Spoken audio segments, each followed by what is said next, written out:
as purgatory in Islam. That is a Catholic concept. I'm not claiming to know so much about Christianity of Catholicism, but purgatory is neither Jannat or Jahannam according to their understanding. There's no such thing as purgatory in Islam.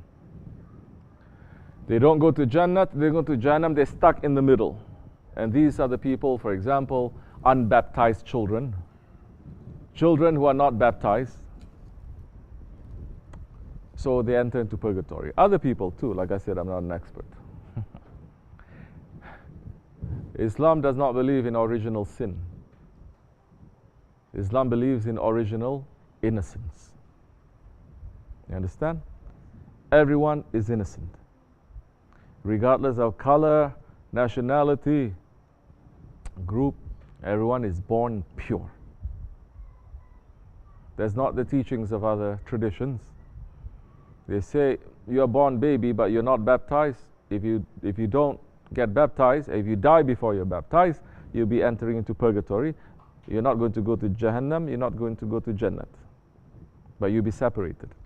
Purgatory is also a punishment, you understand? I don't know, maybe they scrapped it because so many things, they had it and they hold it.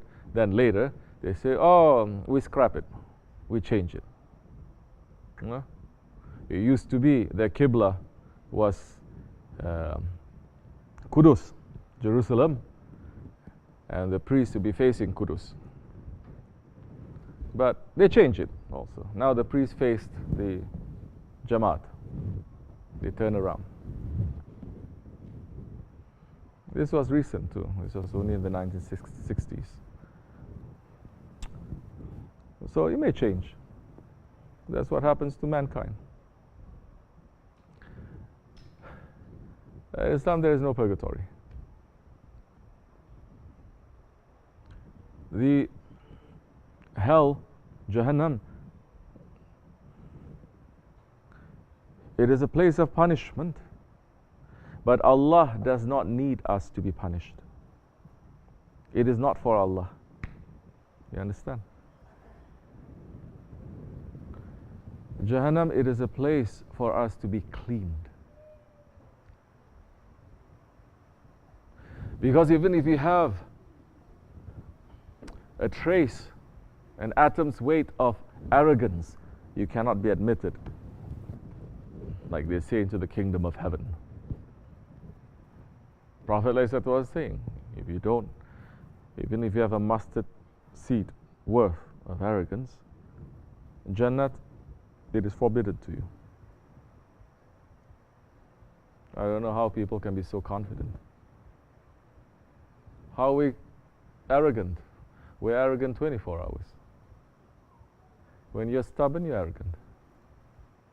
No, I'm not. Just you saying you're not, you're being stubborn and arrogant, you understand?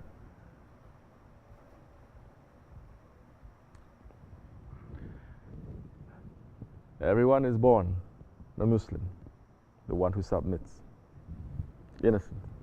It is their parents, meaning the surrounding, that changes them. And if a baby were to pass from this world before the age of maturity, he passes from this world completely clean, and he goes straight to Jannat. Not only straight to Jannat, he goes and he is in the company of who? Hazrat Ibrahim alayhi salam. You see how beautiful Islam is? You see how merciful Allah is?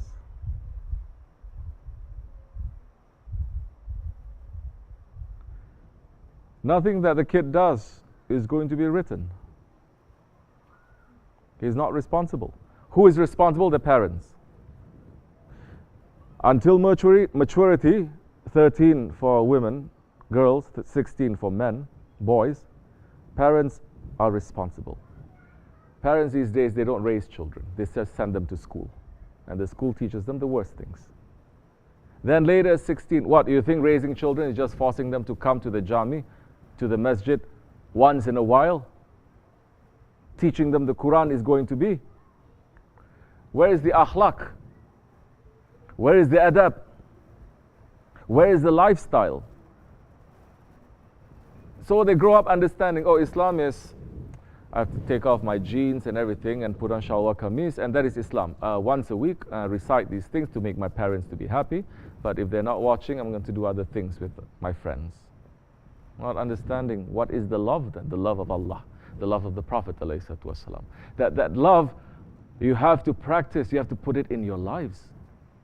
If you're not practicing in your life, there's a fake love. You're just saying, honey, I love you, but you're not paying rent, you're not doing the car, you're not doing anything.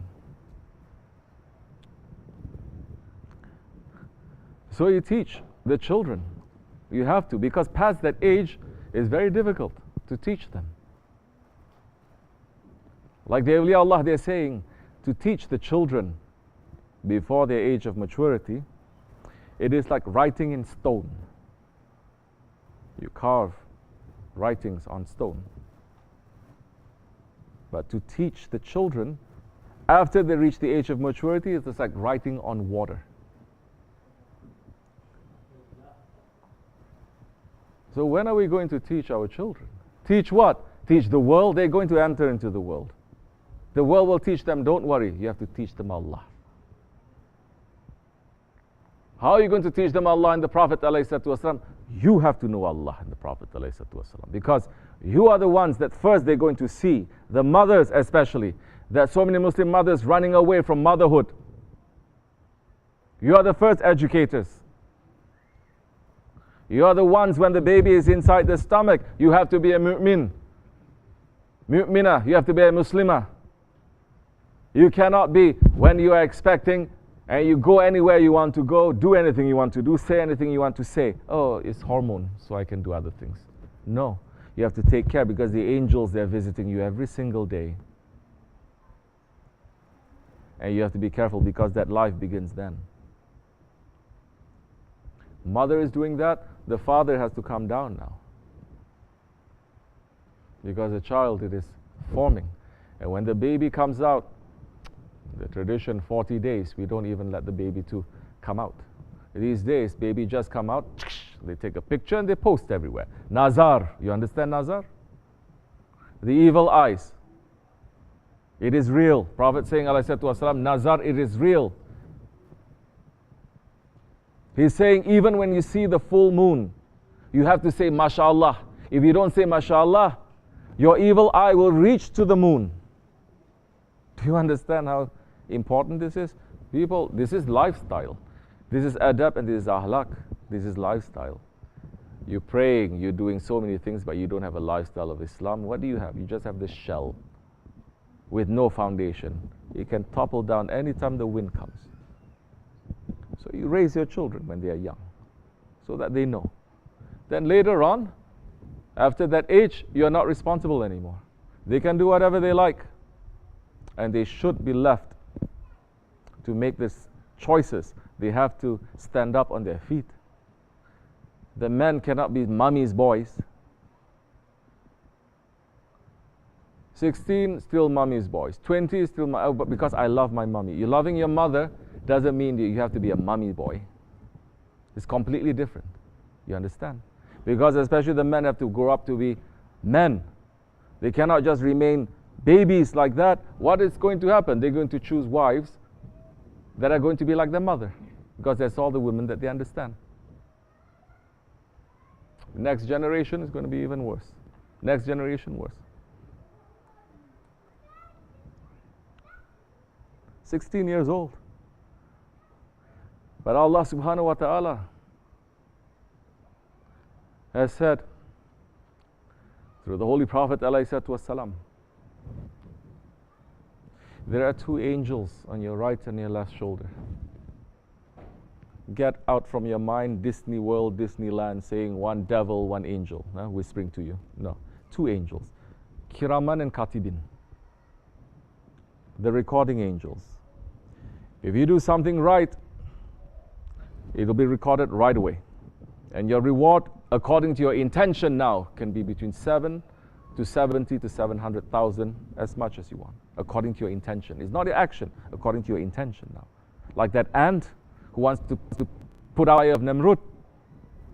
It cannot do that. It's carrying in its mouth maybe not even a drop of water, but because of the intention, Allah praises that ant. Allah is not praising us in the Quran.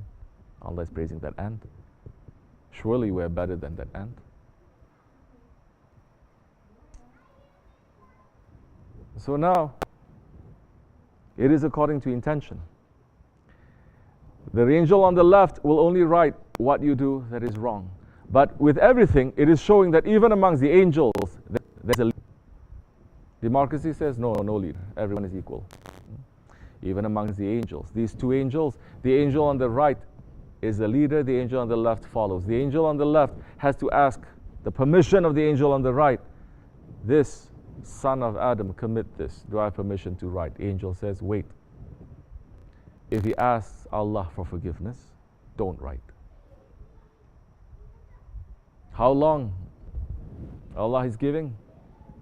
Huh?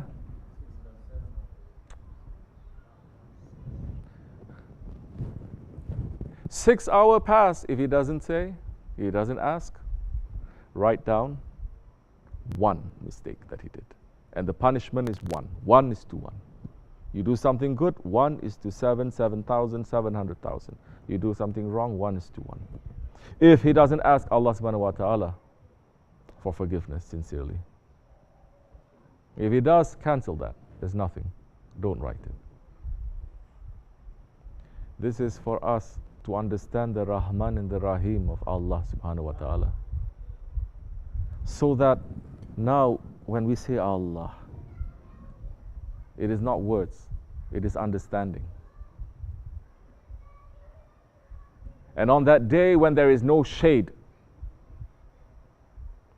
that day when the sun is right above our head, Judgment Day, that even the prophets, they are going to be shaking to meet the judgment of Allah subhanahu wa ta'ala. That day when the sons of Adam will run to Adam alayhi salam and asking, please, you are our father, intercede for us. Help us. Adam alayhi salam says, I cannot help you. I committed something. I ate from the forbidden fruit. I cannot help you. My judgment is coming, and I fear from that. They're going to run to Nuh alayhi salam saying, you are our second father. Help us, intercede for us. He says, we cannot. We are going to run to every prophet to ask for intercession. Why that time you don't ask Allah? Ask Allah. That so many saying, no intercession of prophets, no intercession of saints, straight to Allah. You're in Judgment Day. You're in the field of Mashhar. Ask Allah. That hadith is saying they're not going to ask. Now you know where the help and the rahmat of Allah is coming. Now you're going to understand the protocol of the rahmat coming from the prophets and to the waris. They go finally to Isa alayhi salam. You are Ruh Allah. Intercede for us. You are born without sin. Huh? Intercede. He says, I cannot because my nation calls me Allah and calls me the son of Allah. And finally, Holy Prophet ﷺ will arrive, and all the prophets and all of mankind will stand up and they will say, Ahmad has come. Because that is his name in paradise. Ahmad has come. Intercession now. We don't want the judgment of Allah, we want the mercy of Allah. Mercy of Allah is only on Rahmatan lil Alameen. Not to you and to me. Rahmatan lil Alameen. As much as you are following Rahmatan lil Alameen, as much as you have Rahmat in your heart, that time the maqam of Shafaat may also be given to you to intercede for your family and for your friends. Of course, it may be given to you. The Quran is going to intercede for us. The Quran is going to witness us, correct? There's so many other things that's going to intercede for us. On that day, when there is no shade. So we must run now to be under the dome of Allah, the shade of Allah. Understand?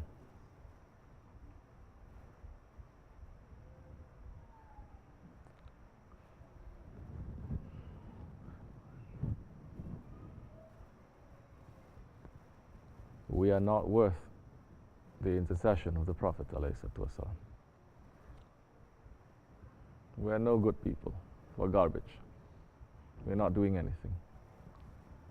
But we're asking for Allah's mercy. And as much as you ask, Allah will give. Inshallah Rahman, for the sake of Habibullah ﷺ, for the sake of the family of the Prophet ﷺ, for the sake of all the Anbiyas and the Awliyas, for the sake of the Salihin, for the sake of Sahibul Saif, Ya Rabbi, please accept our tawbah. And we're asking you for protection from these holy ones. Keep us under your shade, Ya Rabbi, here and in the grave and hereafter. Amin Allahu tawfiq al-Fatiha. Allahumma salli. Amin. Assalamu alaikum wa rahmatullah. As much is enough, inshallah. Assalamu alaikum.